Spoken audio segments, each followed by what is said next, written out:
It seems like the war Israel against Iran is not going to happen. At least there's a decent chance for this.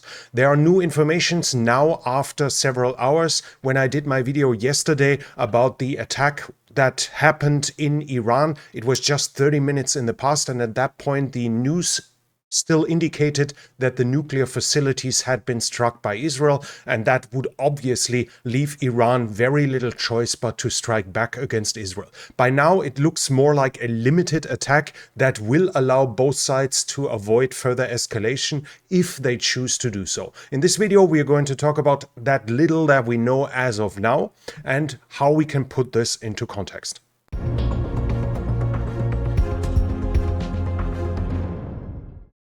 As of now, it seems clear that it was a very limited Israeli attack. While there are claims of hits in the Air Force base in Isfahan, which is one of the cities with a nuclear program, at the same time, there's also a drone factory there, but right now it seems unclear whether this one was hit. As of now, we know that Israeli did tell the US they are going to strike, but barely before it happened, so that the attack was coordinated with the US, maybe even aimed at a drone factory to help Ukraine at the same time, seems fairly unlikely. Iran itself is saying that small drones were used. Probably even small drones started from inside of Iran, and they claim that the explosions that were audible were happening because of air defense missiles taking down those drones, not because of strikes on the ground. Basically, Iran is saying nothing really happened. There's nothing big that requires a response by us, and this is a very good news, as Iran doesn't build up a media attention, doesn't build up a story which forces them to react to that. But at the same time, there are pictures of cruise missile wreckages from Iraq, which seems to be a clear indication that Israel not just struck with some agents inside of Iran, but actually with its air force. And the Syrians are reporting that their air defense has also been hit by Israel.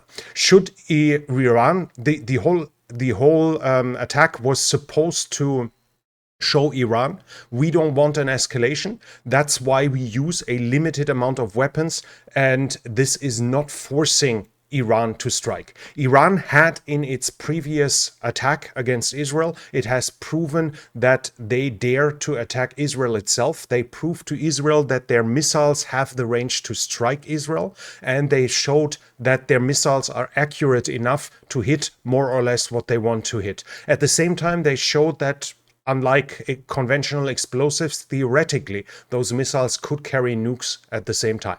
Iran basically had put its cards on the table, showing Israel what it's capable of and what it's willing to do.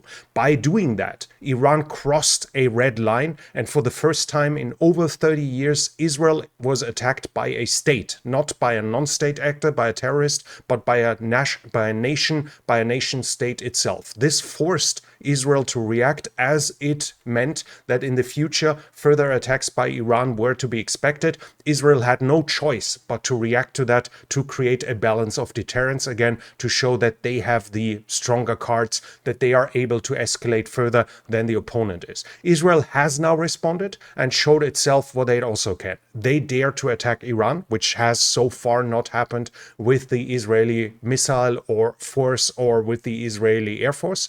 Israel is capable of attacking not just Iran in the outskirts, but deeper into the territory, despite the Iranian efforts to set up an air defense that is supposedly capable of defending against that. And Israel has shown that they can hit the nuclear program if they want to by striking other targets in Isfahan. They've shown, if we want to, we could have struck your nuclear facilities in that town as well. At the same time, Israel declined to go all in.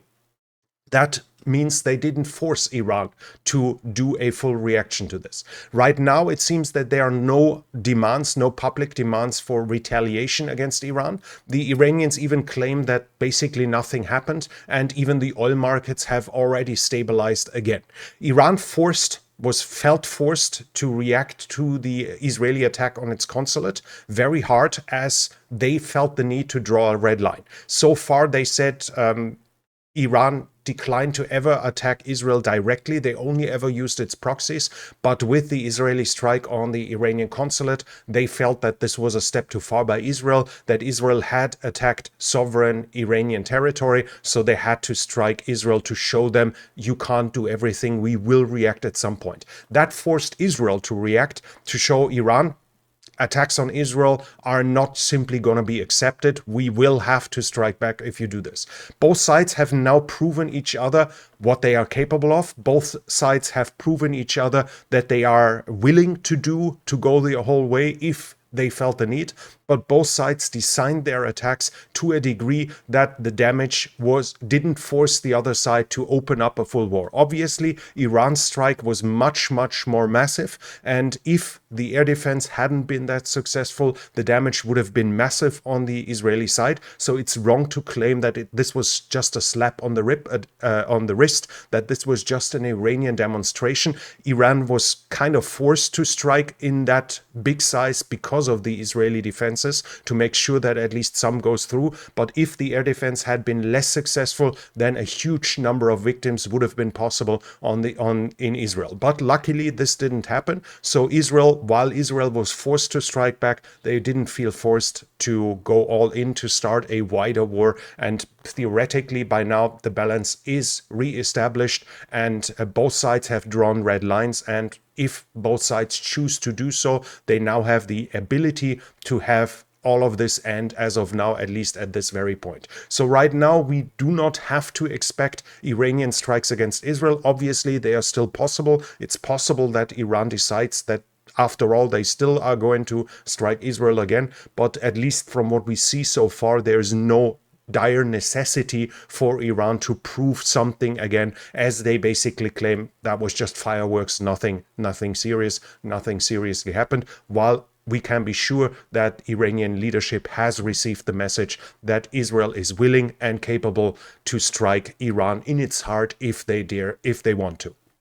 That was already it from me for now. So while I've been wrong in that last video, that's very good news for all of us, as the next big war doesn't seem to start, at least as of now. If you like this good news, finally some good news here, then please give it a thumbs up. It really helps with the algorithm. Leave a comment. What do you think about the current escalation and where will it end? And if you're new here, I would like to invite you to subscribe to the channel and hit the bell icon. This channel is only possible because of the support of viewers like you. If you like to support the channel, you can do so by the means in the description. Thank you very much to everyone already supporting this channel. And that's it from me for now. Thank you for watching, and I'll be back.